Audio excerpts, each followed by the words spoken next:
Lateef Jakande.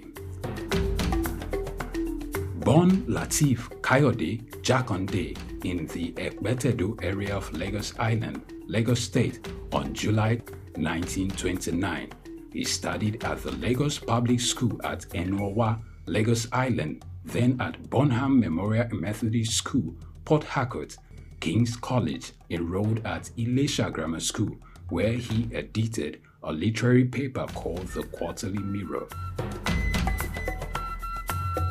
Jakande began a career in journalism in 1949 with a daily service and joined the Nigerian Tribune in 1953.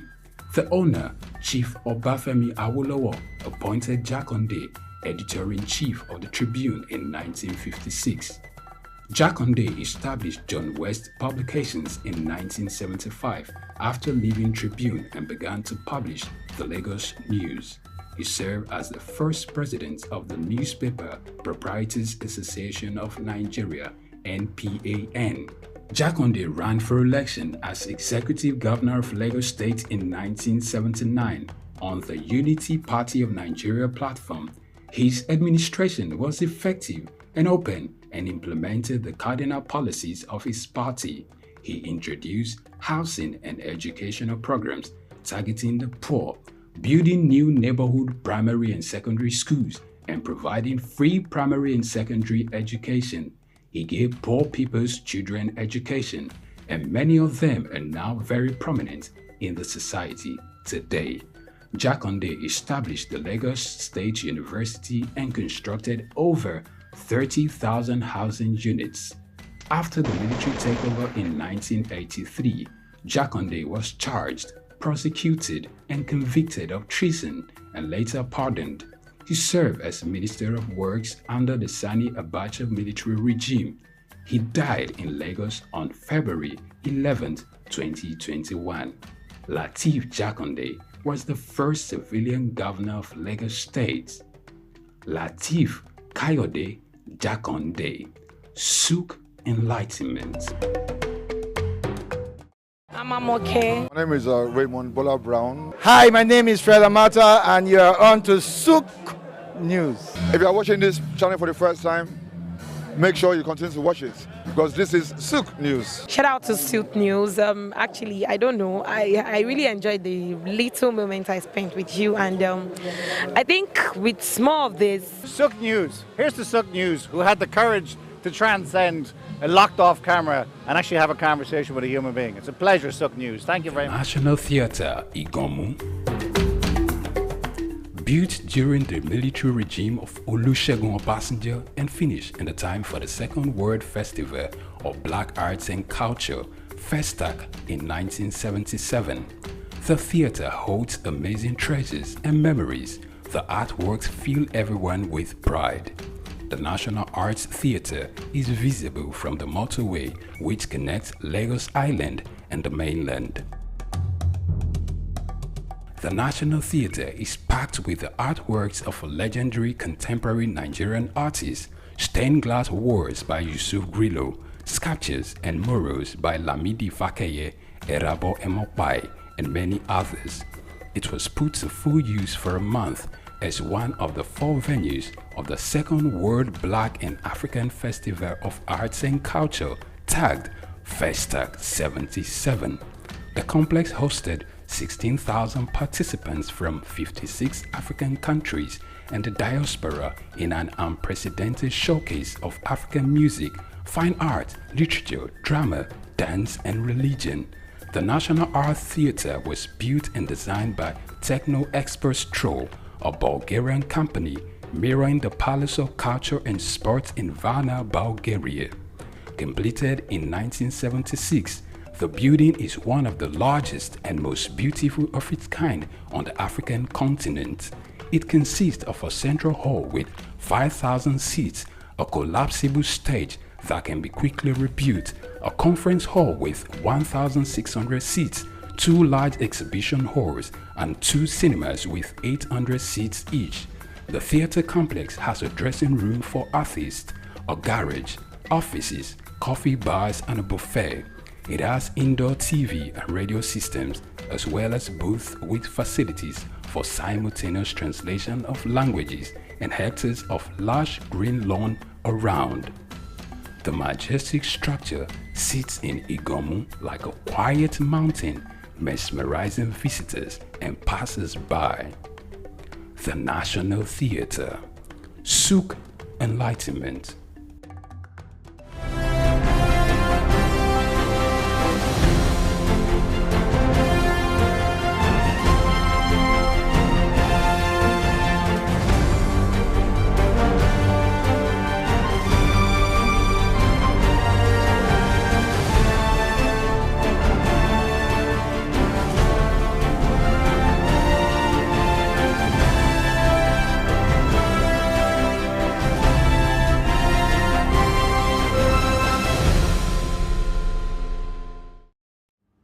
Hello and welcome to Souq Pulse.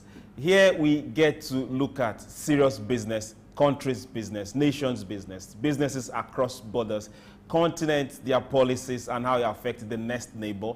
We also get to look at international agencies, be it them donor agencies, be them development agencies, be them local agencies.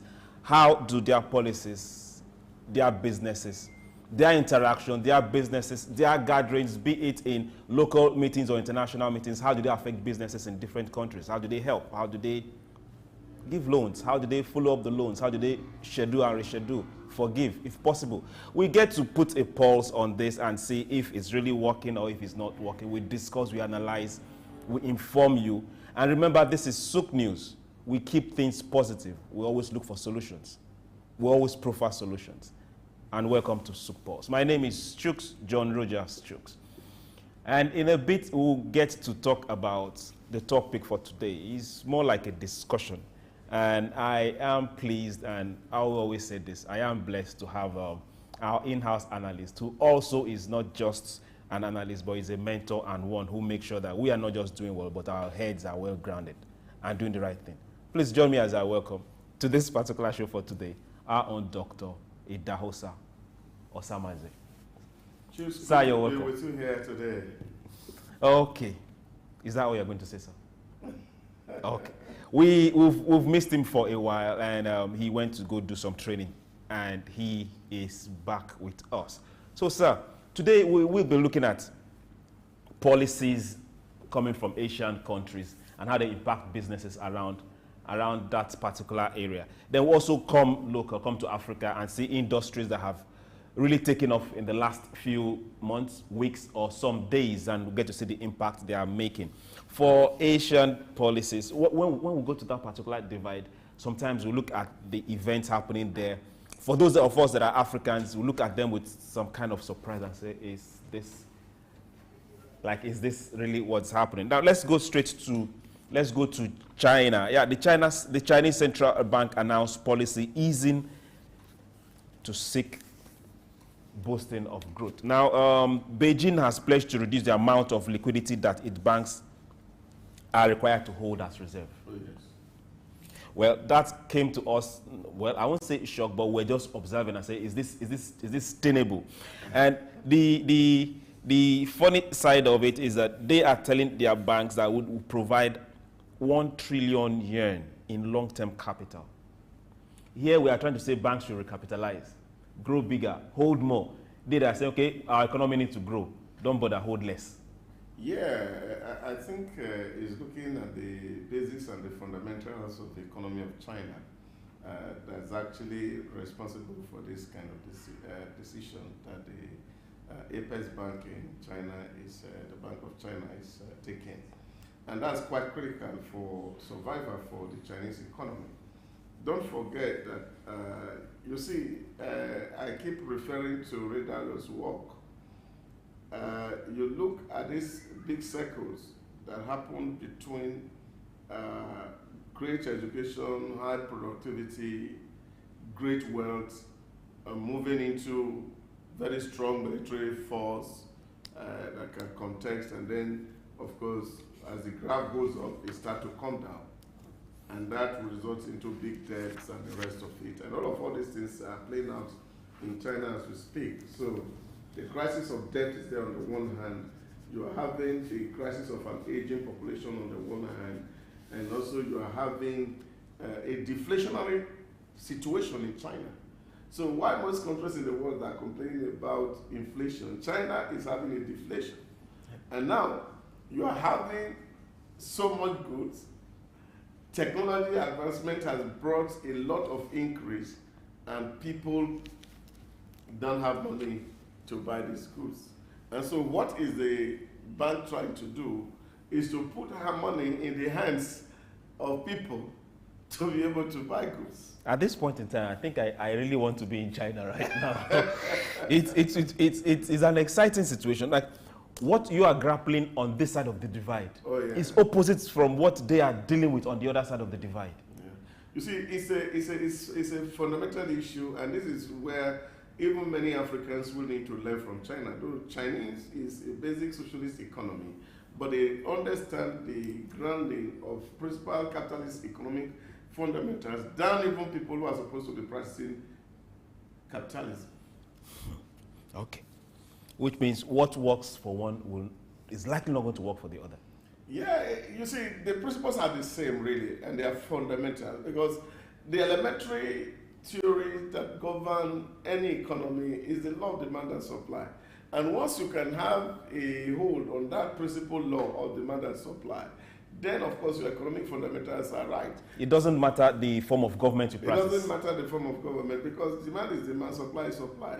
So once you have excess of goods and you know that the supply increases, what happens? There will be a glut, because demand cannot meet supply. Then you have a problem with price. So if there is excess of demand, and of course there are fewer goods to be purchased, then you have to deal with inflation. So this is what it is. So we grapple between these things, and what nations do naturally is to work out policies and modalities on how to moderate this demand and supply interplay, such that you can have an economy that is balanced. Okay, this was coming on Monday, between Monday and Tuesday. And by Wednesday, China property stocks in Beijing and other places jumped, all just by this singular policy. Yeah, that's what it is. People have money. The banks are taking out money and are giving money to people so they can buy. Okay, then also... so you are inflating the economy. Okay, and they are also looking at targeting property developers with this particular policy. Yeah, it's important, because the real estate is actually the powerhouse of any economy. When your real estate is not developed, your economy cannot grow. And that's a basic problem we have in most of African countries, where there's no significant investment in the real estate. Sorry. When nuggets like this come forward, sometimes it gets to roll over people's ears. So, apologies. Can you go back and take it again?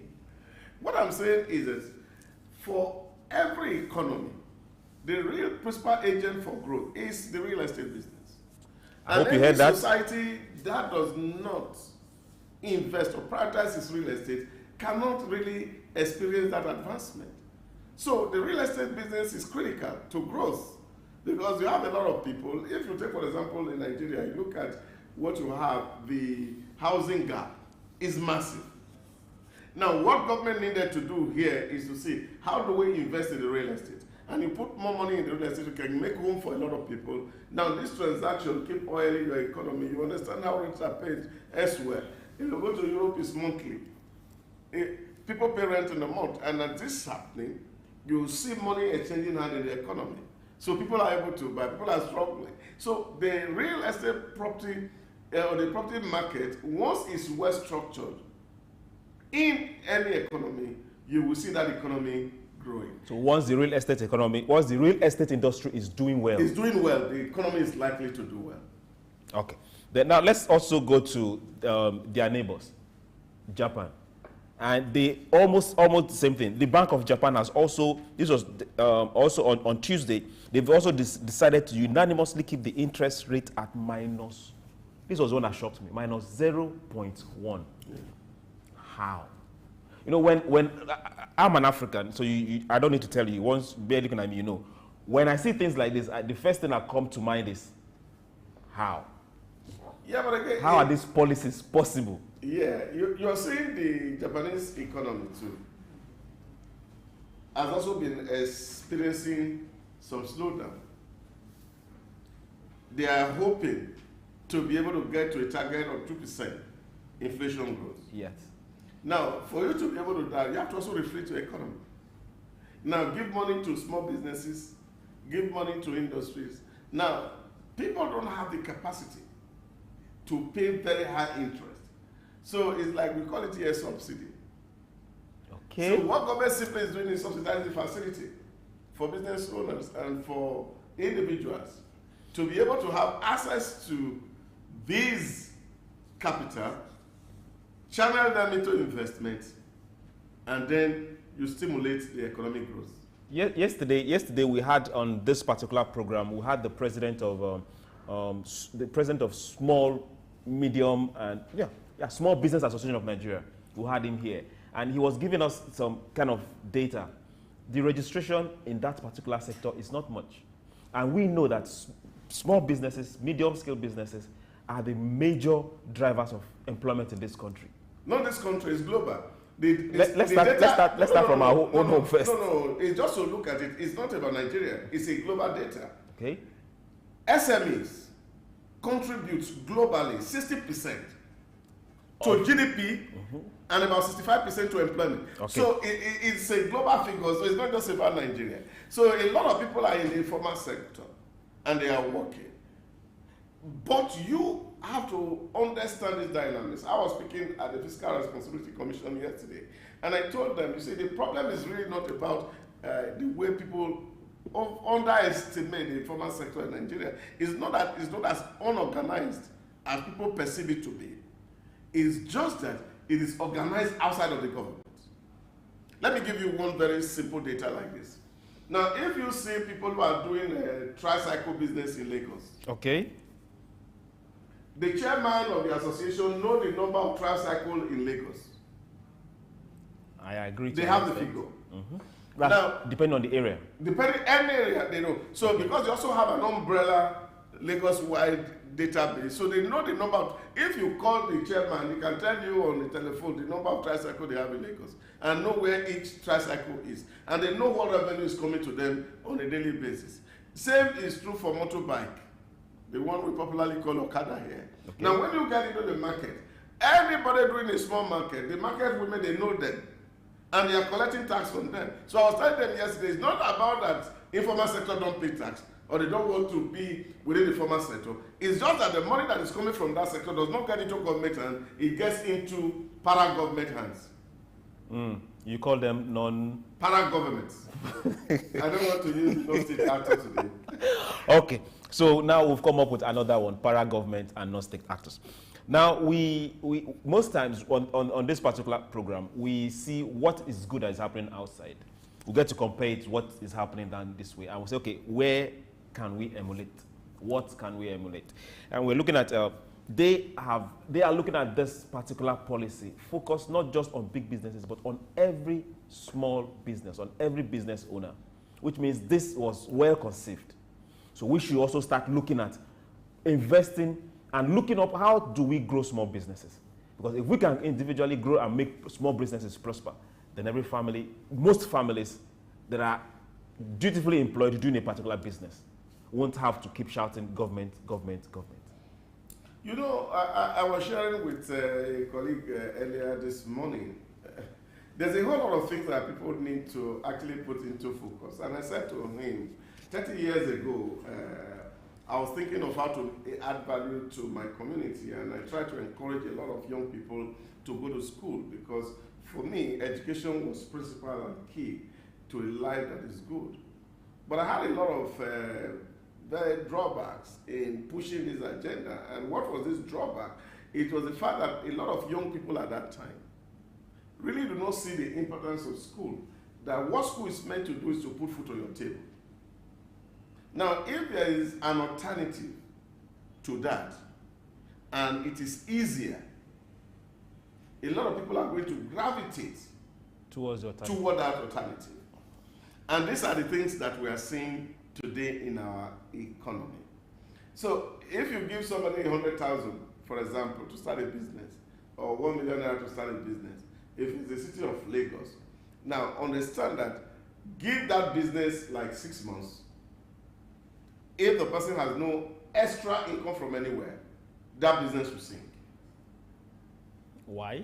Because if you have to take the money to do transport, to do feeding, you will eat up the capital.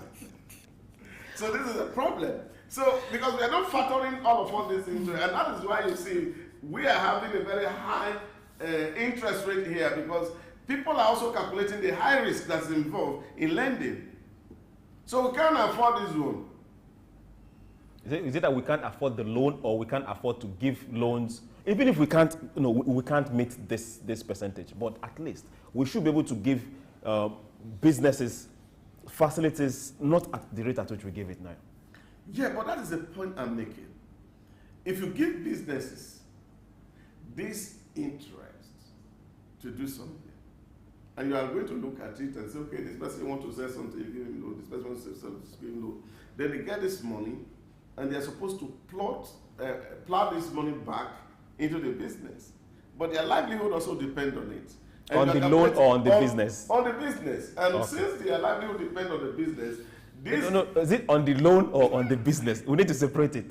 Now the capital is taken from the loan. Okay. And now let's hold on to this thought. This young man, let's hold on to the thought of the loan or the business. We need to separate these two. Souq Pulse, we'll be right back. We are going on a break. Hey, don't go anywhere. Just stay there.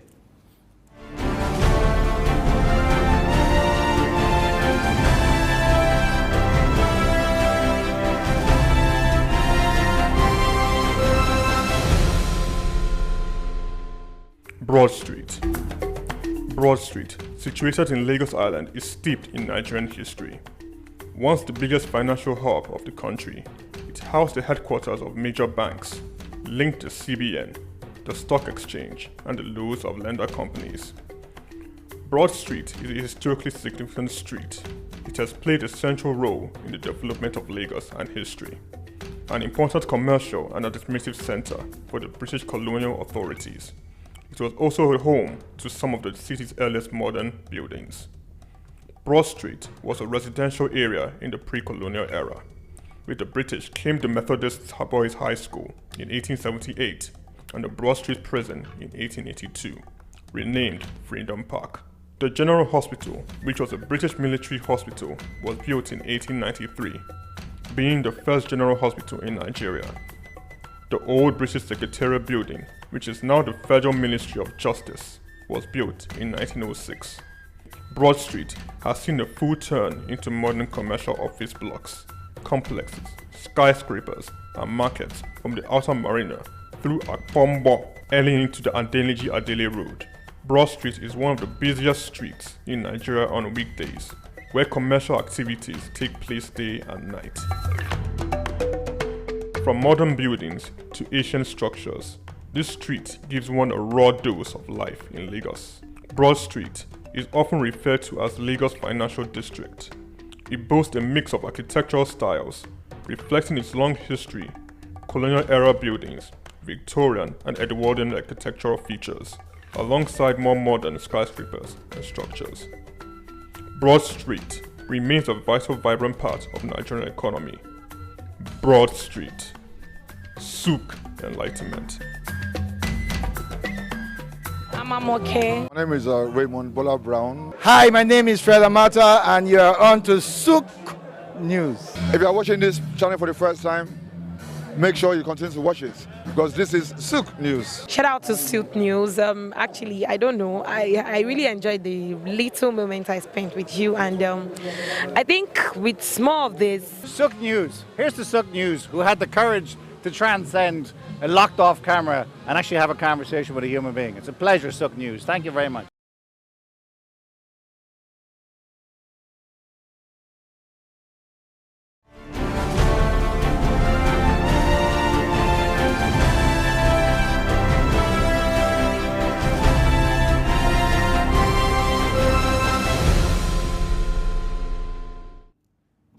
Yes, welcome back. Welcome back. You need to listen and hear the conversation when the cameras are not on. You'll get to learn some more and catch some good fun. Yes, we were talking about the person that was given a loan facility. If he is depending on the loan or depending on the business, that's where we stopped.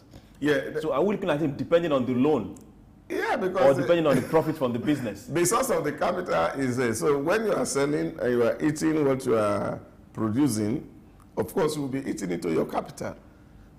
Because the profit accruable is small. You have to pay rent from it, you have to pay light, you have to do transportation. Okay. All these things impact, and this is really having huge impact. And that's why today really a lot of thinking around SMEs and entrepreneurship, people are talking about starting with what you have, not really, or maybe thinking from friends and families.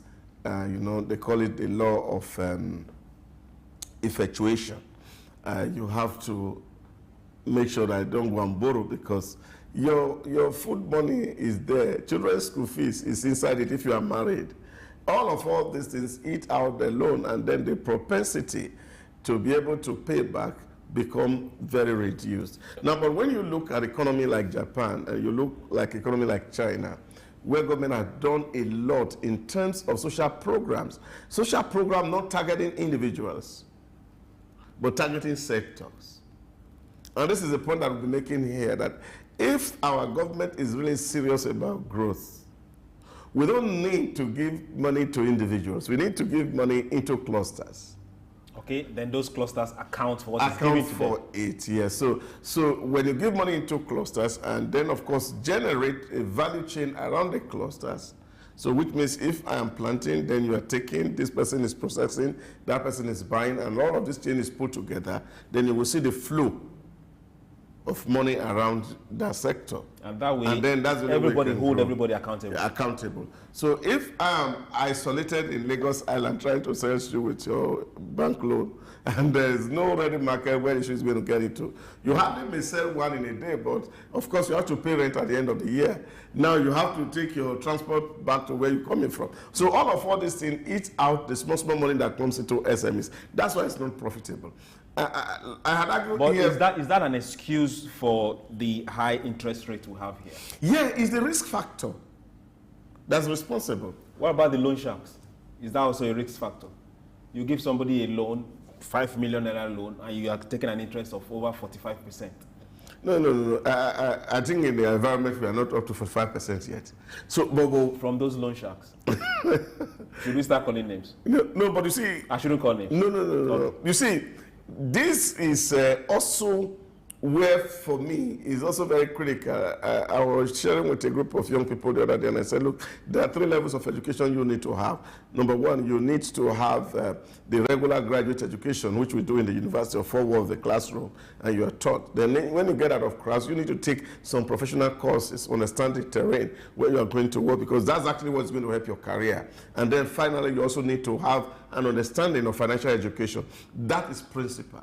Many people here don't have financial education, and this affects how we deal with issues. So if somebody comes to you and tell you and say, oh, I have a loan that I'm going to give to you, it's 4% in a month. That's what is advertised. Yeah, that's what is advertised. They're not going to tell you that 4% is, they say 4%, and they are giving you in a month. But if you are not able to compute 4% in a month and understand that this is over 35%, by the time you put it together in annuity, you will run into trouble. And this is what a lot of people fall for. Okay, thank you very much, sir. We really want to share this so that we get to know what's happening in other climes and what is possible. We might not get to their rate of interest rate or get to these policies the way they have it because of their advancement and the kind of market they run, but I believe we improve. We are going to move to our second part of it, and we are looking at industries that have come up in the last week, in the last 1 month, recent industries in Africa. And our focus for this particular Friday, beautiful afternoon, we're looking at Dangote refineries. And we're also looking at other refineries from the federal government-owned refineries. Of a truth, Nigerians are looking forward and with a lot of excitement. The news broke out just some days ago that the refinery has started processing and that products will be made available very soon. And the refinery on their own has also gone ahead to register distributors for the product. Now we are asking, how is this product as it's coming out. First, let's start with the CBN governor. The CBN governor says we should expect pump price drop. I'm quoting the CBN governor. Now, do you think this will happen? Because we've also seen some quarters, different quarters, saying there won't be pump price drop. Well, I remember when this conversation started, when the refinery was ongoing, and a lot of people asked, what's actually the driver or motivation for Dangote to go put money in this industry that seems sinking? And it took me some few weeks back to realize what his strategies were. You see, he's not prioritizing petrol. And I hope the CBN government should know this, that Dangote is not prioritizing petrol. So he's prioritizing aviation fuel and diesel. So if the priority is on aviation fuel and diesel, which is going to do in a short run, what that tells you is that he's not venturing in the interim into production of petrol. So there's no way it will affect the pump price of petrol. So we should not deceive ourselves by that kind of consolation. And I feel that government people should come out and tell people honest truth about things to expect. Because they should understand that really, if you look at the pricing template as we speak, the petrol as we speak, the landing cost of petrol is over 1,000.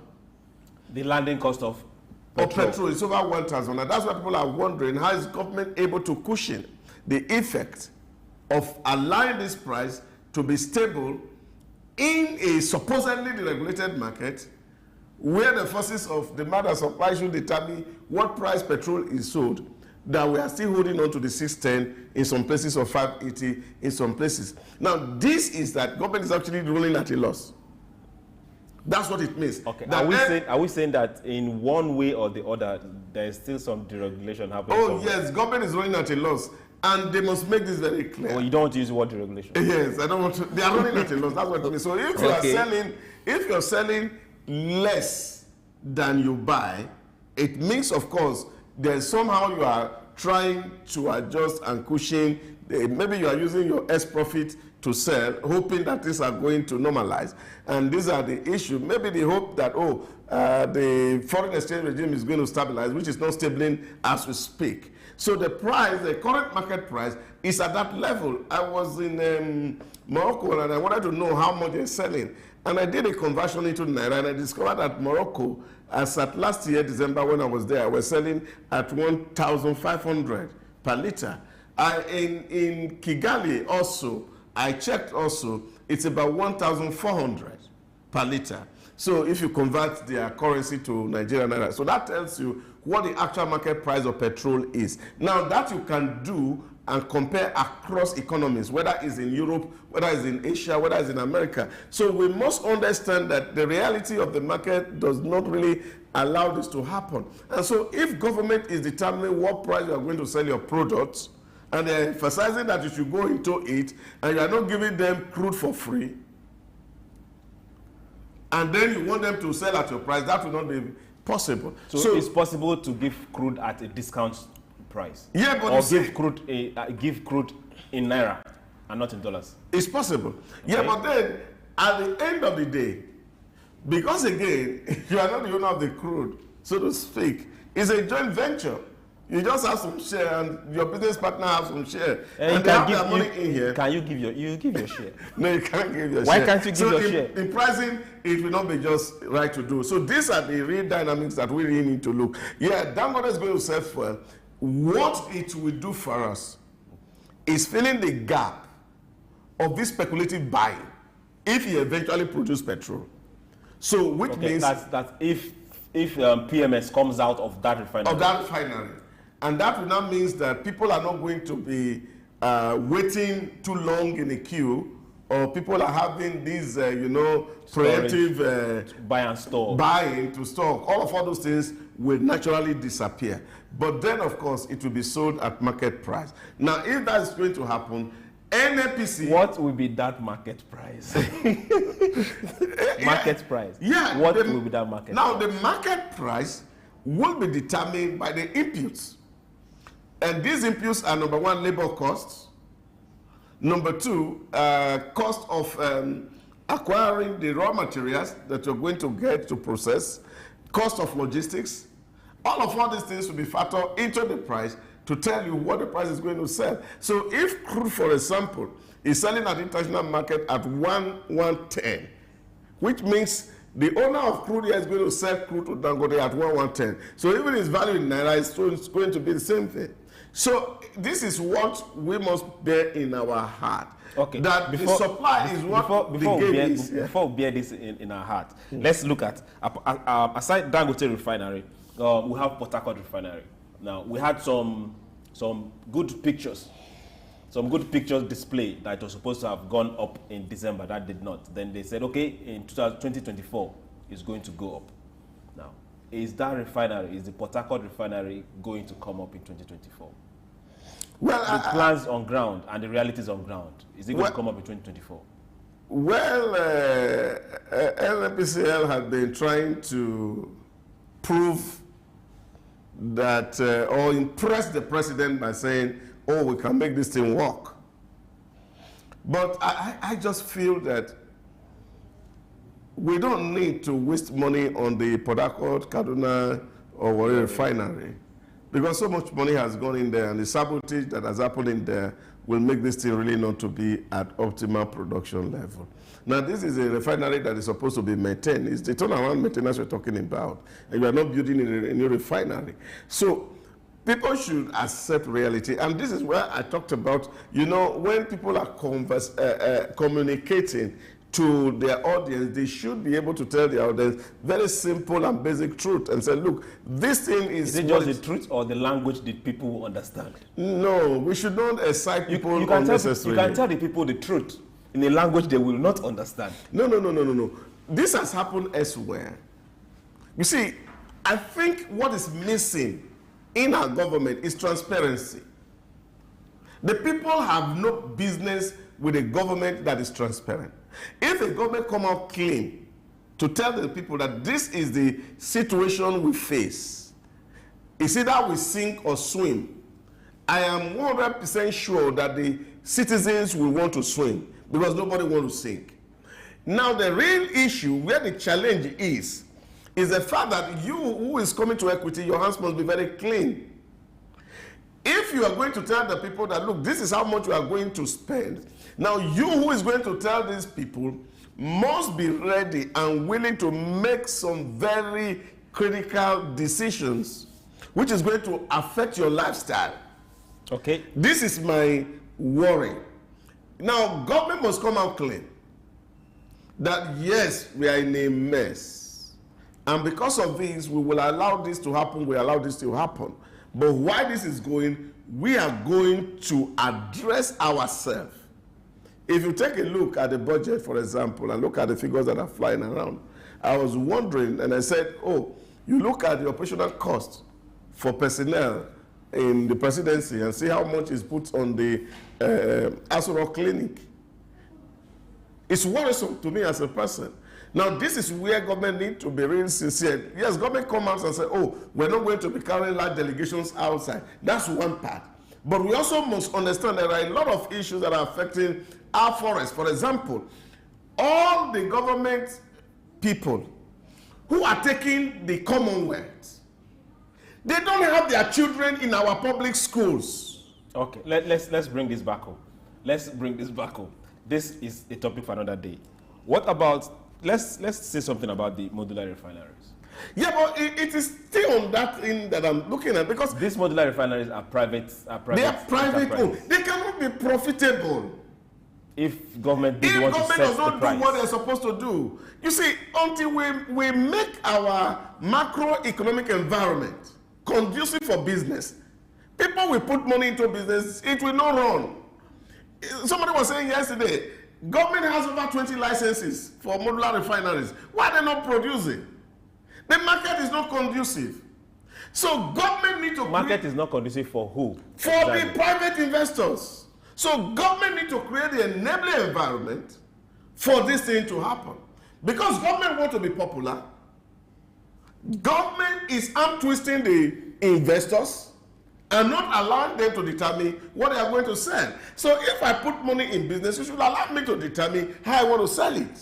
So this is the real issue. So that's why I'm saying that government need to communicate to the people and tell the people basic truth. And the only way to do this is to transparently run the operations of government. That's what I'm saying. So if you can block where all our effects is traveling out, all the people, civil servants, their children, they are in abroad, they are taking our effects. Politicians, their children, they are abroad, they are taking effects. You are working in this economy, your children are abroad, and you take the money from this economy to go and service another economy. Then you make the macroeconomic space very, very favorable to those who want to do business in this environment. This is the challenge, and this is what government need to deal with frontally. That is, if you're a civil servant and your child is in UK, bring him back to Nigeria. If you're a civil servant? Yes. Okay. If you're a politician in Nigeria, any money in Nigeria, and your child is abroad, doing school, bring him back. Otherwise, the law says you cannot occupy public office. Now, we need to be as drastic as this. And we may not close our borders like China did. But we can make some certain rules. Okay, if we make these rules, will the politicians abide by it? If they will don't, the civil servants abide by it? If they don't, there should be enforcement. That's what it is. If you make a law, by who? By the system, okay, by the government. So that's why I'm talking about sincerity from those who are occupying government offices. So we must need to tell ourselves the truth, because we are talking, as we're speaking now, dollar is selling at the parallel market at over 1,400 as we are speaking here. And the central bank is selling for 800. 900 as of yesterday. So this is what you have. The so difference of over 500. Oh yeah, that gap. And yet you don't even have the dollar in your banks.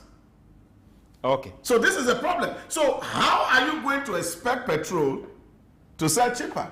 So that's, for me, trying to wink people into things that are not real. Okay. So government must be as real as possible that yes, these refineries are here, but at least the logistic of having this petrol is reduced and we can have more petrol when we need it. Is this possible? Some years back, when the telecommunication industry kicked off, we had MTN. MTN was, I think MTN was the first.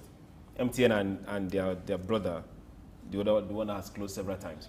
They came and they started billing 50 naira, I guess, yes, 50 naira per minute, even if it was a drop call of 1 second, 50 naira. Then some other came. But with time, that particular industry sanitized itself. Then Glo came and introduced pay per second. So for each second you use, you pay. So is it possible for that to happen in the oil industry? It can happen. You see, what happened in the telecom industry, you don't forget the role that technology plays in that industry. Huge technology. The things that you were buying horrendously expensive, technology made them simpler. Making new phones become easier, getting SIM become easier. Of course, we're moving from 1G to 2G, now 4G, we're talking about 5G. All these things are making things simpler and simpler and simpler. With more players coming into the oil industry, is it possible to drive prices down? It's technology that will determine. It's the advancement in technology that will determine. So if you have a technology that is not as expensive, Dangote refinery, for crying out loud, was built with over $20 billion US. That's massive. Loan. Some part of it loan. Some part of it loan. And he must pay back. Then of course you have to recoup this money back. Okay, thank you very much. It's been a Friday, it's been a good Friday, and we'll just chit chat and talk on Fridays, on Souq Pulse on Fridays. It's been nice having you. Hey, don't go anywhere. This is still Souq Sports and it's your show. From next week, we will open up a very good chapter and a good divide on Souq Pulse. And I promise you, you will love every single bit of it. Monday to Friday, 4 o'clock. My name is Chuks, John Rogers Chuks, and sir, thank you very much for coming in. Thank you, Chuks, for making me part of the show this afternoon. Well, I have no choice. Thank you very much. We'll see you next week. Bye.